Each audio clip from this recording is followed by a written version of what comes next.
Alien Isolation is a brand new game from Sega, and I want to call it almost like an apology for Aliens Colonial Marines, because that game was a bomb. Plus, it wasn't even much of a horror game. Alien Isolation is back with giving you the feel of the original movie as if you were in that universe.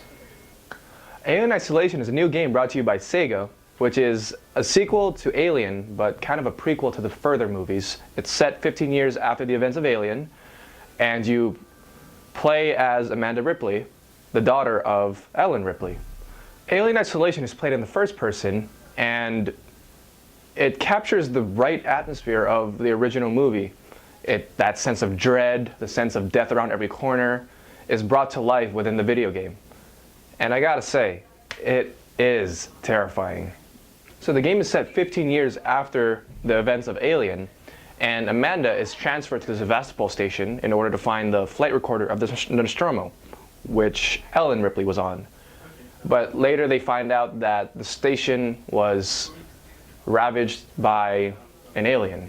So the game is played in the first person, and there's actually a really cool crafting mechanic that you could use, which you gather some materials, and then you can open up a menu with the circle button on the PlayStation, and then you could choose each item. It's almost very similar to the Last of Us crafting menu, where you have all your items preset, and all you got to do is follow the recipe, and then you'll have a new item. The weapons are not as powerful as they should be, because obviously this is a game about survival, and aliens are super tough. You also go up against androids, which are nearly invincible. And then you can also fight humans, which will go down in probably 2 bullets or so. But of course, that's where the game shines. The sense of enemies, everything is an enemy. Why I thought this was a great game to play for Halloween is because it's Alien. It really captures the atmosphere, the mood, the setting of the original movie, even though it's set in a different station, it's set with different characters. Just the whole idea that you are running away from an alien, just like Ellen Ripley was in the movie, just brings both a sense of nostalgia and a sense of terror. Even though this is a great game to play for Halloween, it's a horror game, honestly, from my experience, I feel like it's kind of a stealth game. The whole notion that everything's your enemy and you can die so easily just forces you to kind of lay low, not to engage anything. And that's the whole goal of the game, just survive. And in order to survive, you have to be stealthy.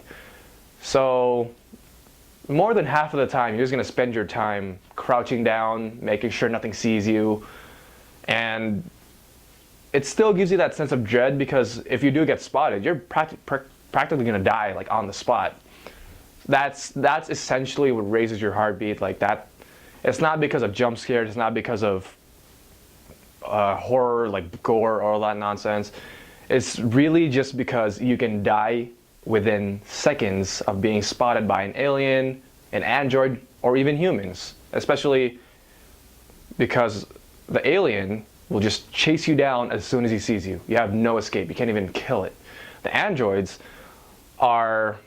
they're way slower than the alien. They can't even run. But they travel in groups, and they're pretty much unstoppable. So if you are in a spot where you have to run past them, you probably can't. And then the humans, they travel in packs too. Pretty much it's every man for themselves in this game.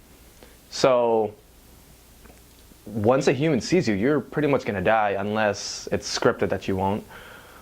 And then they could pretty much put you down in 2 bullets or so. Like, you have a life bar, but it depletes in seconds. The game looks beautiful. The graphics are amazing. It runs 1080p all across the board and at 30 frames per second. You could really tell that they put a lot of detail into it. The cutscenes are like beautiful. Like the very first cutscene, I don't know why they were sweating. Maybe it's hot in the Sevastopol, who knows. Anyway, like you could see drips of sweat, which was bizarre. I was like, I've never actually looked at a game and noticed sweat on characters, or actually like pinpoint why are they sweating. Um, and the game is very smooth. Like the game doesn't rarely ever lags when you play the game. The screen doesn't tear. The cutscenes are seamless. They're just there are a couple of loading screens. Like it's fine. Like it takes you out of immersion for a while, but as far as the game is, it just runs very smoothly. The controls are very basic. There's no jump in the game. There's no jumping, which is weird because it's a first-person game, but it's not a platformer, so it kind of makes sense.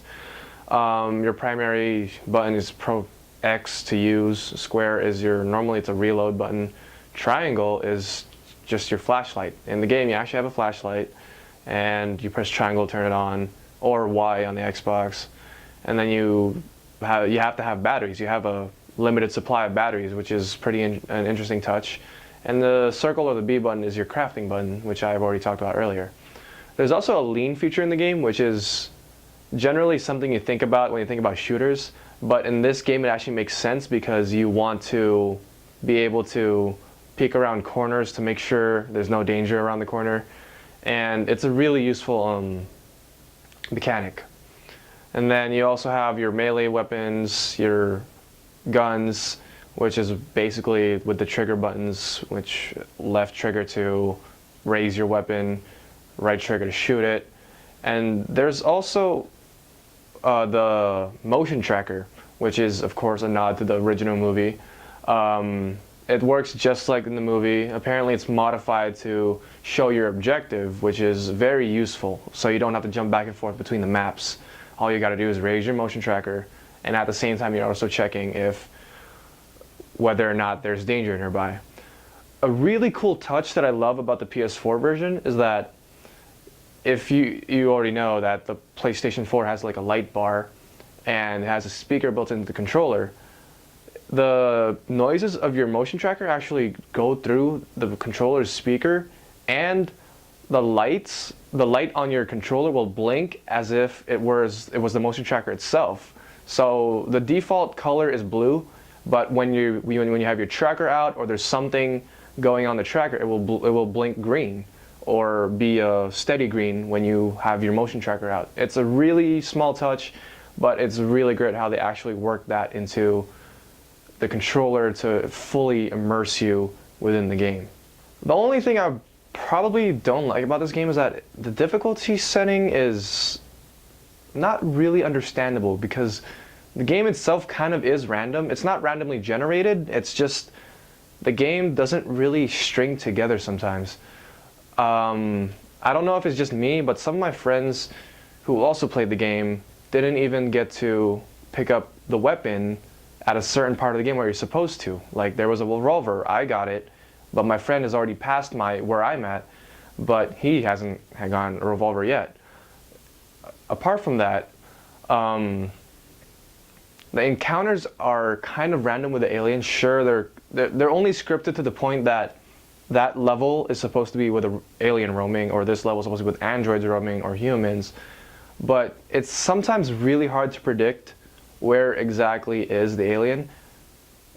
In a way, it's not in a good way either. It's in a way that there's no particular pattern that's going on. Like the game just goes, and it's very random. Sure, it's more terrifying that way, but at the same time, it kind of just doesn't even help you immerse yourself because the game just starts to not make sense at that point.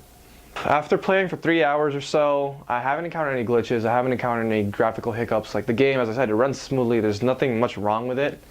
Like the game is beautiful. Like it's a very simple game, which is why there's no jumping, which is why it's hard to pinpoint much wrong about it.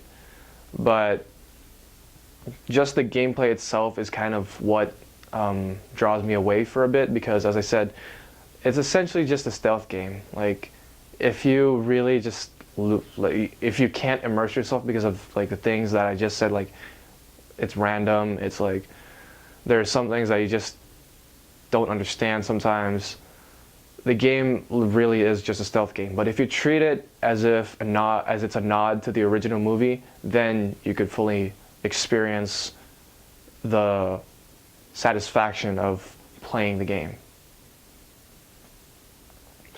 So as I said, it's a great pick for Halloween because it's still terrifying, even though, as I said, it's essentially a stealth game. Just the fact that you're running, constantly hiding, trying to avoid any sort of danger, and that danger is around every corner. And there's still some blood and gore, just like the original movie. So there's still that to gross you out if you want some sort of gross factor into your games. It's a great game to play, especially in the dark, because the dread it just gets to you. It's almost as, like, you can immerse yourself as Amanda, like being in the Sevastopol. If you pick it up now, it's still $60. PlayStation 4, Xbox One, PC. And yeah, that is our second game for this Halloween. Later.